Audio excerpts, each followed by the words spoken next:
All right, everybody, thanks for joining me this afternoon. Today, I'm replacing the fuel pump in the rear tank of my 97 F250 with a 5.8 liter gasoline engine. The pump went out the other day. I've been running with just the front fuel tank since it happened, and it's time to fix that. Now, it's going to be tight, but I'm hoping that I'm going to have enough room to do this, because I really don't want to drop this tank. Might be easier to pull the bed, but hopefully we will not have to do either one of those things. Ford used some specific kind of special fuel line connectors on these pickups, and you need a little tool to undo them. You can get the tool at any auto parts store, or I will put a link in the description to where you can get one on Amazon. What the crap is this? Well, that's no good either. My electrical plug is melted, so I will get to sort that out also. Neat. So since I know the electrical stuff is damaged and is going to need repair, I'm just going to cut the harness on the fuel pump side, and then after I get the physical pump replaced, we will address the wiring problems. Now I need to disconnect my fuel lines. So we will come in and remove the clips.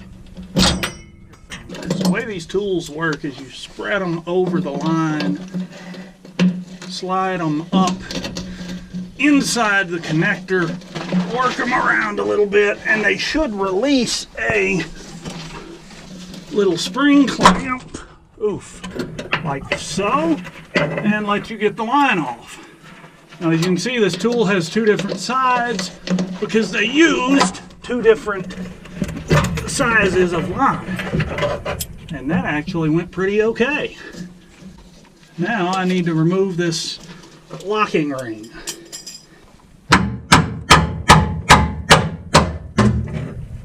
Easy enough. Take a hammer and a punch, or in my case a pry bar, and tap the ring counterclockwise. And then, see, this is the part where we gotta see if I'm gonna get lucky and have enough room to get this out of the tank. I think I am. I hope I am. Oh, come on, almost there. Oopsie.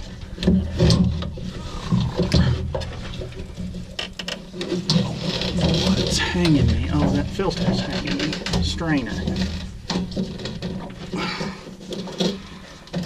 Work that loose. Now the only thing left is the sending unit arm. Hey, there's that gas bath I was trying to avoid. And lay that aside. The old gasket comes off, and new gasket goes on. Man, having this flatbed and being able to get under here like this makes all the difference in the world. I was doing this with a regular pickup body. The bed is only a couple of inches above this tank. There is no way I would have room to do this like this on a pickup truck. Twist myself back in this hole.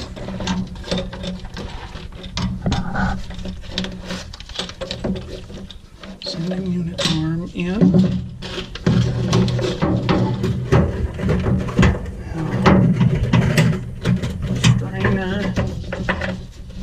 in, and if you kind of twist, fixed, you don't have to crank on it.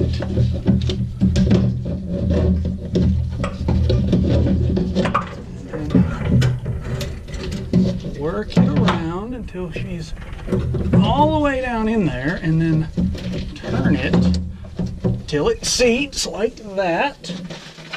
Get a new locking ring, feed the electrical connector through it, around the lines, make sure this didn't move out of its proper spot. There we go.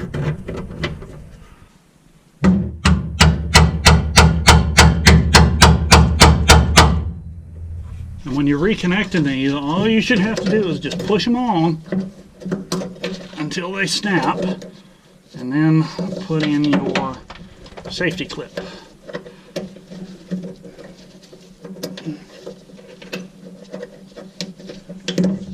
One,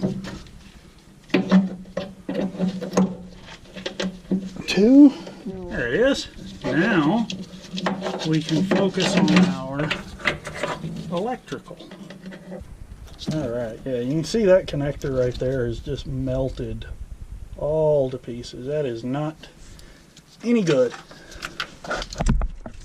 Fortunately, the new pump came with a new connector, which is just awful handy.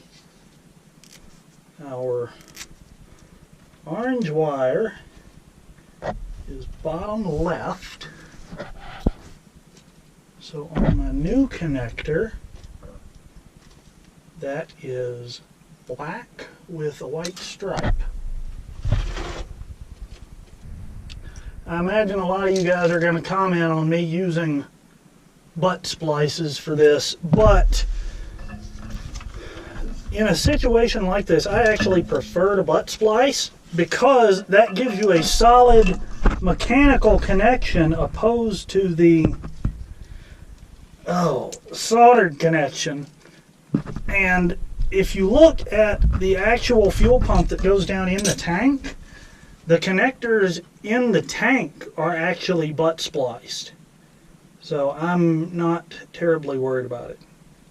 Alright, bottom right is solid black on the factory harness. Let me turn this where maybe you can see a little better.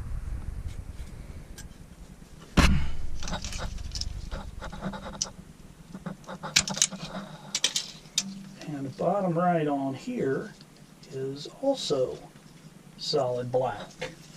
Once I get this in and make sure everything is working correctly, I'm going to come back and heat shrink over all four of these wiring connections together.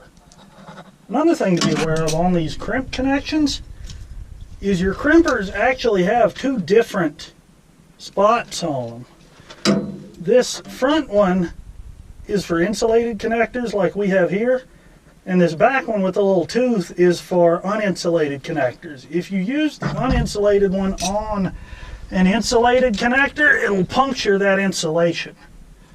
Alright, so let's see. Orange and black. Yellow is top left. So yellow, and that only leaves one more. So it's pretty obvious where it goes. Plug it in.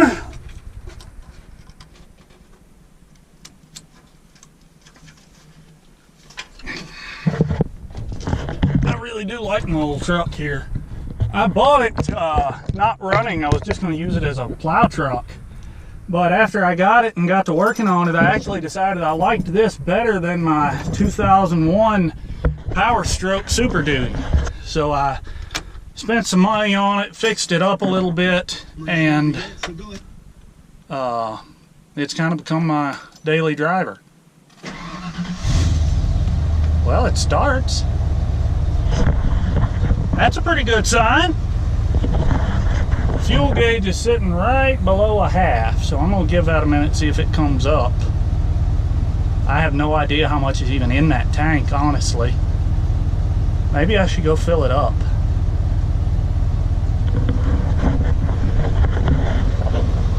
Alright, So fuel pump's in. I think that's going to do it for this video. Thanks for watching. Got a bunch of stuff coming. Got more hay to move. Got more repairs. A couple of builds that have to be done. Plenty more. So subscribe if you haven't. Hit like if you enjoyed this. And thanks for watching.